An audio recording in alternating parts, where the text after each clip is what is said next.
What's up guys, MainManSWE here, hoping you're all doing awesome as always, and I hope you guys watched the Collision tournament in Peru. I've done some commentary on it, but I would recommend you guys go to Twitch and watch at least the top 8. I do know there are a couple of YouTube uploads of it as well. Hopefully they are legit and not one of those, vulture channels we've been talking so much about lately. But I am on this video at least gonna link below unofficial source, so maybe the Twitch source, the Tekken channel. But great tournament, and it was eye-opening for a lot of people regarding the South American scene, you know, Peru and Venezuela and other countries having unbelievably strong players. The tournament was won by Abel del Maestro, who is an Eddie Gordo legend, goes all the way back to, for me at least, Tekken Tag 2 when he beat JDCR. I mean, that's an accomplishment he alone could do when it came to beating, being a non-Korean and beating JDCR in Tag 2. So that was a huge deal. That was at a Collision tournament, so he did it on his home court, which was what I'm pretty certain amazing for him and their community. But at this tournament, Collision 2019, you had at least Saint, Kudans, and Kokoma there. Those are the Koreans I saw play. Maybe they were more international players, I don't know exactly. But none of them made it to the Grand Finals. The Grand Finals were between Roy Nietzsche here with his Hwoarang and Geese. Just unbelievably strong player. Check out his Geese. I was like, you know, it's holy shit, is he good. So between him and Abel del Maestro, I'm not gonna spoil the winner. Hopefully I haven't done so already, me and my big mouth. But yeah, no Koreans in Grand Finals. So now everyone knows the South American scene is super strong. And as I've mentioned previously, you know, their Mishima players are no joke. They can go toe to toe with Korean Mishimas. And this is due to Tag 1 being still a beloved game. They played the shit out of that game, and that game is dominated by Mishimas. So that kept me thinking, and as the title of this video suggests, you know, what is the strongest... oh shit, I didn't want double audio, sorry. I only wanted music. What is the strongest Tekken region right now?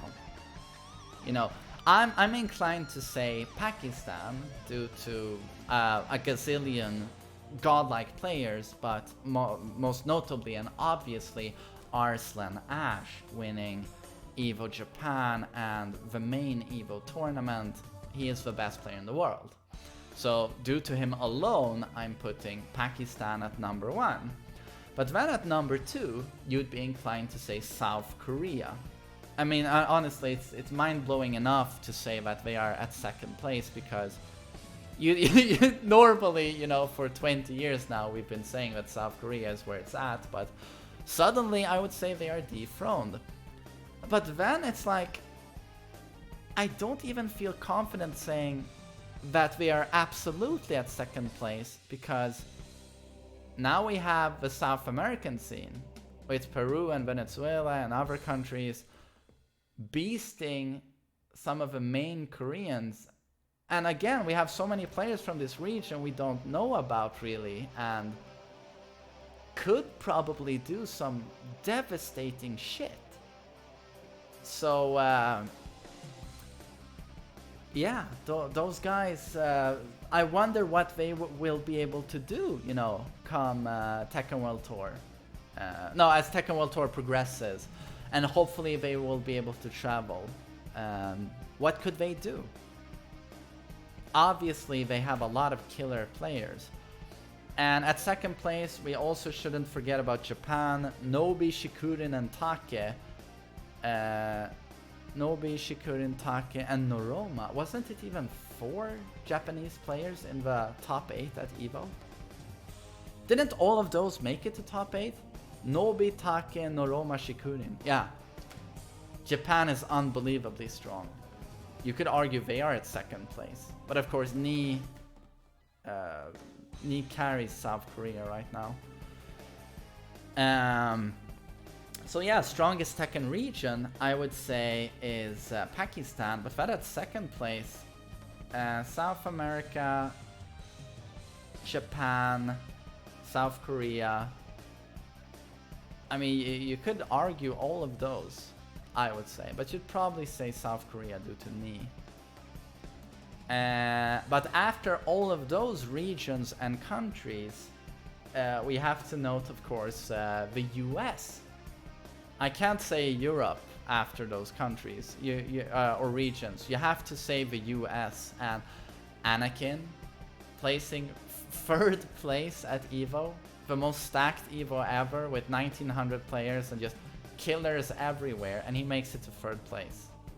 Just huge hats off to him. What a talented guy. What an unbelievably talented guy. And Lil Majin the year before carried the US. And then you have many other very notable players from the US like Cuddlecore, Joey Fury, Speed Kicks, 725 and his really nice Steve.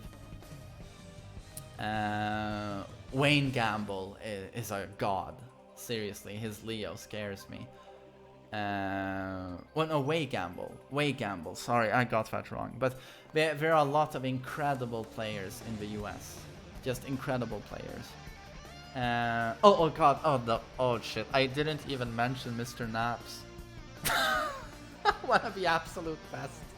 And the guy who actually beat Arslan Ash in a match at a tournament. So yeah, good that I saved him for last. So US has a lot of killer players. So a lot of top players have said that Europe, like the average level of players in Europe is higher than the US. But the thing is, our top players can't match the US top players. Those guys I mentioned, they're just one or two steps above our top players. They're so strong. Europe would come after all of the regions I've mentioned, but Europe is still very strong. We have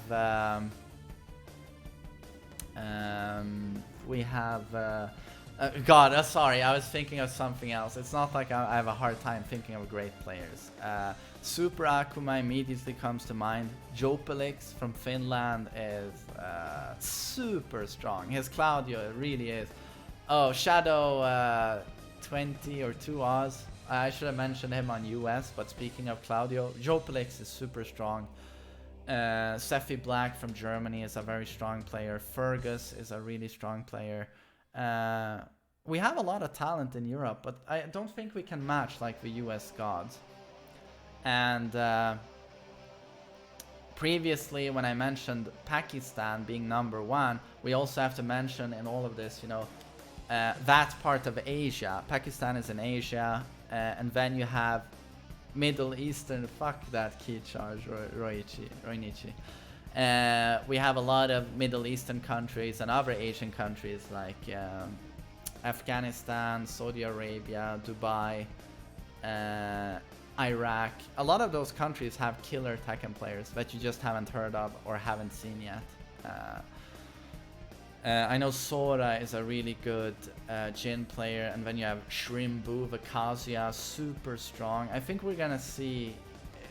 What I'm trying to get at with this video is like, it's not too obvious what the best regions are anymore. You know, it's shuffled quite a bit, and we just see so many new fresh faces and so much new talent, and it's so hype. You know, it's new blood, you know, into the tournaments. And I've never been as excited watching Tekken tournaments, because when it used to be Jack versus Dragunov, JDCR versus Saint, and then after that it would be Knee pretty much beating everyone and maybe fighting cooldowns in grand finals, suddenly I feel like anything can happen. Well, of course, now these days it's Arslan Ash is gonna win because he's one step above God himself, Knee, and all of those other Titan players. You know, he's one step above them. So it's super unpredictable, and I'm just what I wanted to say was that these days when I watch tournaments, I really enjoy this feeling of like not having to see the same shit over and over, you know, the same players. It's and it's very humbling to see guys like, you know, JDCR and cooldowns and have them not being able to take for granted that we're gonna make it to top 8, because it's so hard these days. There's just so many, the competition is so high, and now we actually have decent prize pools, and Tekken viewership is so high these days on Twitch, and the game's doing so well. We're gonna get a season 3. I'm just so happy, you know. There was a long time ago I felt this hype to be a Tekken fan, but season 2 sure as hell did it for me, and the Tekken World Tour we had with that. Oh, Kokoma, such a cool guy.